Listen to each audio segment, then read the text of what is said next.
friends, welcome back to my channel. This is Richa before you and I welcome you all at Splendid Talks. Guys, I hope you people are safe and sound at your home. Before I begin with this session, I just wish each and every one of you a very happy Eid. Today I'll be starting a very important chapter, you can say, which come across in each and every exam, whether you call it of Air Force, you call it of NDA, you call it of BAG, SSC, anything. You are preparing for any of the basic or any of the competitive exams or for your academics as well. This video is very useful for it, because today we will be starting preposition. As the name suggests, first we should know what is the pronunciation of preposition. Did you hear that? Preposition. Okay, is it clear? Fine. When we talk about preposition, we see the first word of the letter preposition is that pre. Pre means पहले. Position मतलब जगह. इसके नाम में ही इसका मतलब दिया हुआ है. प्री मतलब पहले, पोजीशन मतलब जगह. जो भी वर्ड या लेटर हम लोग किसी नाउन या प्रोनाउन के पहले इस्तेमाल करते हैं, उसे हम बोलते हैं प्रेपोजिशन. आई होप कि आपको इसका एक बेसिक आइडिया मिल गया कि प्रेपोजिशन होता क्या है. ठीक है, हमने क्या बताया? कोई भी नाउन या प्रोनाउन के पहले अगर प्रेपोजिशन वर्ड लग जाता है तो ये नाउन और प्रोनाउन क्या बन जाता है? ये नाउन और प्रोनाउन हो जाता है हमारा ऑब्जेक्ट. किसके लिए हो जाएगा? इस प्रेपोजिशन के लिए हो जाएगा. ये हमारा क्या हो जाएगा? Object. Let's take one example. Like if I write here, there is a book on the table. अब यहाँ पे ऑब्जेक्ट क्या हो गया? अगर आपको किसी ने बोला कि ऑब्जेक्ट फाइंड आउट करिए, तो ये आपके लिए बहुत चुटकियों का खेल हो जाएगा. क्यों? क्योंकि यहाँ पे हमें एक प्रेपोजिशन दिख रहा है, ऑन. समझ में आया? तो हमारा ऑब्जेक्ट क्या हो जाएगा? टेबल. बुक कहाँ है? टेबल पे. तो ये क्या हो जाएगा? Objective case. क्लियर हो गया? आई होप कि आपको ये चीजें समझ में आ रही होंगी. प्रेपोजिशन, प्रीपोजिशन, इसको हम लोग कैसा मतलब समझने के लिए ऐसा पढ़ सकते हैं. प्रीपोजिशन मतलब उसकी जगह जो है पहले आती है. किसके? नाउन या प्रोनाउन के. I hope it is clear by now. Let's move on to the further. अगर फ्रेंड्स हम लोग क्या करते हैं, अगर इस प्रेपोजिशन को हम क्लासीफाई करने बैठे तो ये हमारा 4 काइंड में डिवाइड होता है. पहला हो जाता है हमारा प्रेपोजिशन ऑफ टाइम. दूसरा हो जाता है हमारा प्रेपोजिशन ऑफ प्लेस. तीसरा हो जाता है हमारा preposition of direction. And fourth kind आ जाता है हमारा अदर prepositions.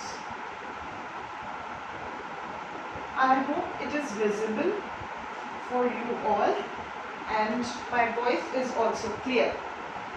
तो preposition क्या हुआ? 4 काइंड्स में डिवाइड हो गया. पहला हमारा हो गया preposition of time, preposition of place, preposition of direction and preposition and other prepositions. लेकिन इसमें एक दिक्कत ये आ जाती है, जैसे preposition of time को हम लें तो in, at, from आएगा ही आएगा. preposition of place लें, उसमें भी in, at, from आएगा. preposition of direction की बात करें तो from आ सकता है, from here to here, या across आ सकता है, ये आ सकता है. other preposition beside हो गया, along हो गया, anything. तो we will not be taking by category wise, क्योंकि अगर category wise हम लोग करने बैठेंगे तो आप पूरा कंफ्यूज हो जाओगे. फिर you will not be able to understand कि रियल मतलब क्या है प्रेपोजिशन का. ठीक है, हम लोग प्रेपोजिशन को उसके वर्ड के अकॉर्डिंग ही कैटेगरी बनाएंगे. समझ में आया फ्रेंड्स? अगर आपको समझ में आ रहा है तो प्लीज़ आप मेरे को कमेंट सेक्शन में ज़रूर बताइएगा. And if you really like my videos, please turn the black thumb loop and subscribe to my channel and also share it because sharing is caring. Okay, let's move on. अगर हम बात करते हैं, अभी मैंने क्या बोला कि हमारे 4 काइंड आ जाते हैं. We will not talk about, ये मैंने सिर्फ आपको एक इन्फॉर्मेशन दे दिया कि चलो प्रपोजिशन के 4 काइंड्स होते हैं, preposition of time, place, direction and other prepositions. अगर हम इसके काइंड के हिसाब से चलेंगे it will take too long and it will be a very confusing as well.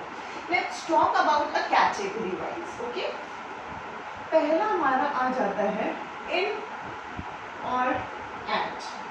इन दोनों में क्या डिफरेंस है, कहाँ कहाँ ये लगते हैं, क्या क्या चीज़ें यूजफुल हैं, वो सब हम डिस्कस करेंगे. ठीक है, सबसे पहली बात, आप एक ट्रिक मैं आपको बता देती हूँ. हम लोग हमेशा इन इंडिया बोलते हैं ना, ये समझ में आया? इन इंडिया, इंडिया छोटा तो है नहीं, बहुत बड़ा देश है. तो हमेशा अगर हम बात करते हैं लार्ज, इसको हम सबसे पहली बात आप ये ध्यान रखिए कि हम ये प्लेस के लिए यूज़ करते हैं. ठीक है, ये दोनों चीज़ें इन और एज का इस्तेमाल होता है प्लेस के लिए, अगर आप कैटेगरी वाइज देखते हैं. नेक्स्ट, अगर नेक्स्ट जो मुझे बात बतानी है आपको, इनका इस्तेमाल हम हमेशा करते हैं लार्जर प्लेस के लिए. मोस्टली हम इसे लार्जर प्लेस के लिए इस्तेमाल करते हैं.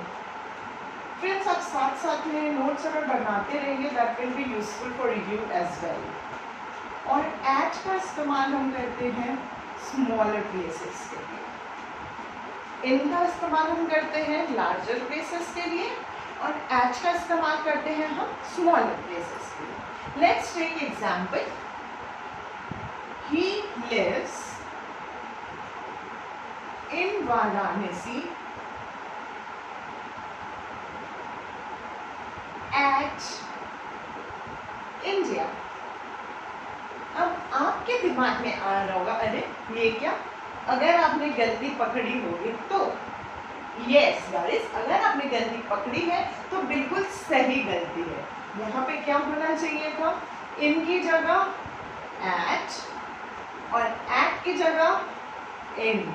वेरी नाइस फ्रेंड्स, क्योंकि आप ध्यान दीजिए हमने क्या बोला, एट वाराणसी. क्यों? क्योंकि अगर हम इंडिया से वाराणसी का कंपैरिजन करते हैं तो वाराणसी छोटा है, पूरे इंडिया में वाराणसी इतना सा आया. That is why we will be using at Varanasi in India. I hope this was clear. Let's take another example just to be clear. ध्यान अगर आप देंगे, थोड़ा सा बस आपको ध्यान देना है and everything will be clear to each one of you.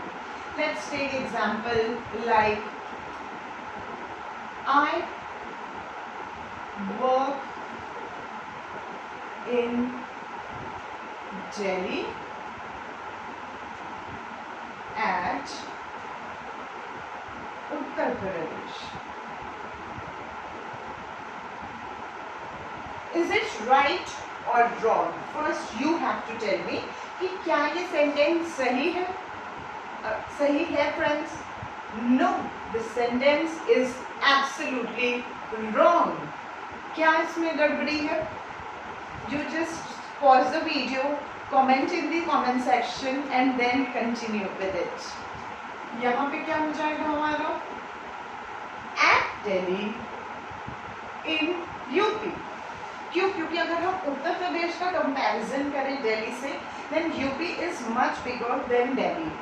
I hope this is clear. At और इन का कॉन्सेप्ट आपको क्लियर हो गया होगा.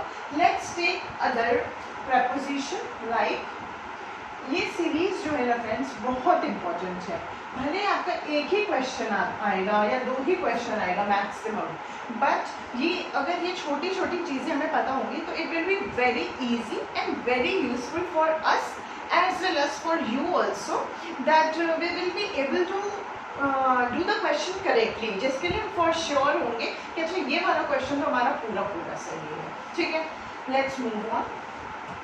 आप मुझे बताइए what is the difference between decide and decides.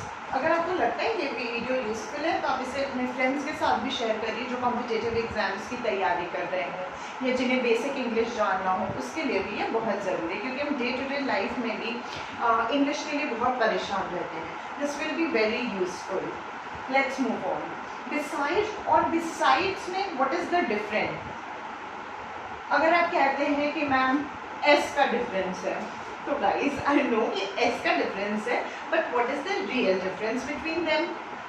I will tell you. अगर हम कहीं बिसाइड्स का इस्तेमाल करते हैं, we take it as in addition to, in addition to.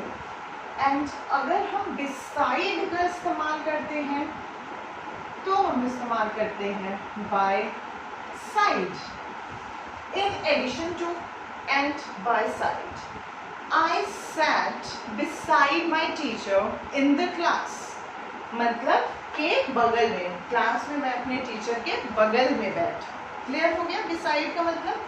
अब आते हैं besides पे. Besides having car, he also have a scooter. उसके पास कार तो है ही है, लेकिन उसके पास स्कूटर भी है. क्लियर हुआ? Let's take example. एक एग्जाम्पल लेते हैं, then it will be more clear. He walks beside his mother. वो अपने मदर के बगल से चल रहा था. क्लियर हो गया? beside का मतलब. Let's move on to besides.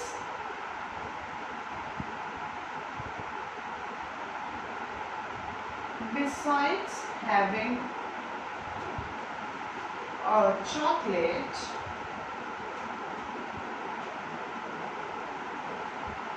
she also wants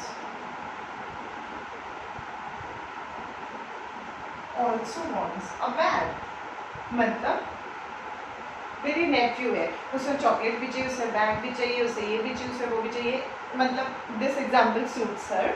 Besides having a chocolate, she or he, anyone, she or he also wants a bag, या also wants a bouquet of chocolate, anything with whatever you can suit it with your comfort.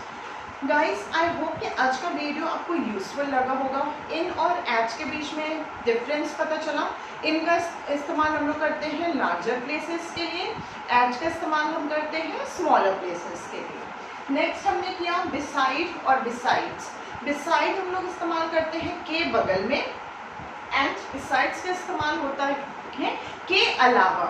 Clear हो गया? अगर देखें besides में हो गया हम लोग का के अलावा, एंड बिसाइड का इस्तेमाल हम करते हैं के बगल में.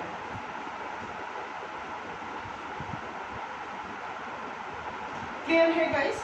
And friends, if you just really enjoyed this video, you find it informative, so please share it with your friends, subscribe to my channel, and also turn the black thumb blue.